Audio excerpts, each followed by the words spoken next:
Imagine acordar em um país onde até um conselheiro direto do ex-presidente dos Estados Unidos pode ser detido por dar uma opinião.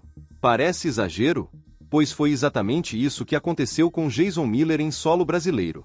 E esse episódio, que poderia ter passado batido na grande mídia, agora ressurge como peça-chave em um movimento muito maior, articulado dentro do governo americano, com o nome de Alexandre de Moraes no centro do furacão. Neste vídeo, vamos te conduzir pelos bastidores dessa história explosiva que pode mudar a percepção global sobre os rumos da democracia brasileira. Você vai entender quais são as 4 pastas do governo Trump que estão avaliando sanções contra Moraes, o que motivou a ira dos americanos, e o que pode acontecer nas próximas semanas. Como a Casa Branca está coletando informações e por que esse movimento não deve ser subestimado. Mas antes, precisamos voltar alguns anos para entender o início dessa tensão silenciosa, que agora começa a ferver. Era para ser apenas mais um evento político, o CPAC Brasil, versão local da maior conferência conservadora do mundo. Jason Miller, um dos principais estrategistas de Donald Trump, desembarca em Brasília pronto para palestrar. Mas o que ele não esperava era ser abordado no aeroporto por agentes da Polícia Federal. Motivo? Um mandado emitido por Alexandre de Moraes. Durante horas, Miller e sua equipe foram interrogados sobre com quem estiveram no Brasil, quem os ajudava com sua rede social, o GT, e até quem eram seus representantes. Um constrangimento internacional evitado por pouco, após a intervenção da embaixada americana. Agora pare para refletir. Que tipo de autoridade é essa que estende seus tentáculos até sobre um cidadão estrangeiro de alto escalão, num país soberano, simplesmente por ele ter ideias diferentes? Nos bastidores, esse episódio acendeu um alerta vermelho. E hoje, em 2025, 3 anos depois, a resposta está vindo. Com cautela, sim, mas com a força de um governo que luta pela liberdade no Ocidente. Segundo a apuração do portal Metrópolis, 4 áreas-chave do governo americano, todas ligadas a Donald Trump e seu círculo de aliados, estão avaliando sanções diretas ao ministro Alexandre de Moraes. E isso não é pouca coisa. Vamos entender cada uma delas.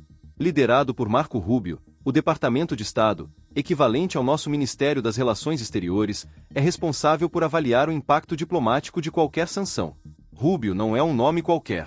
Em diversas ocasiões, ele já se manifestou contra os atos autoritários de Moraes, como o bloqueio da Rede X, chamando-os de manobras para minar as liberdades básicas no Brasil. Agora, com influência renovada, Rubio pode estar diante da oportunidade de fazer valer suas declarações anteriores. A pergunta é: será que a diplomacia americana vai finalmente colocar um freio nas arbitrariedades de Moraes? Sob comando do coronel Mike Waltz, o Departamento de Segurança Interna, Homeland Security, também está envolvido. E por quê? Porque o Brasil, sob o atual governo, tem se aproximado de regimes como o da China, algo que acende todos os alertas em Washington. Moraes, com sua postura intervencionista e autoritária, acaba sendo visto como parte de um sistema que, em vez de fortalecer as liberdades, as reprime. Para Waltz, que vê na China uma ameaça sistêmica, qualquer autoridade que lembre o modus operandi chinês precisa ser observada de perto. Essa talvez seja a frente mais sensível. O Departamento do Tesouro analisa a viabilidade de bloquear bens, contas bancárias e qualquer ativo financeiro de Alexandre de Moraes, em qualquer país que tenha acordos com os Estados Unidos. Esse tipo de punição é conhecido como pena de morte financeira, e poderia se estender inclusive a parentes próximos, como sua esposa. Você já parou para pensar no que significa ter seus bens congelados globalmente?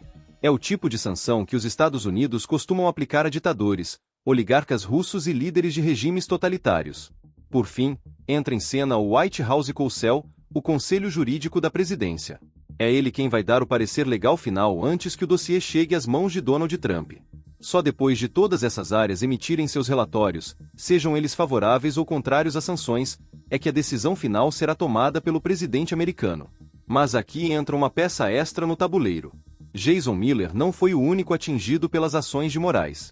A plataforma Rumble, usada por Trump Media, também foi bloqueada no Brasil por decisão do STF. Como você acha que um empresário como Trump, que construiu sua marca pessoal em torno da ideia de liberdade de expressão, reagiu a isso?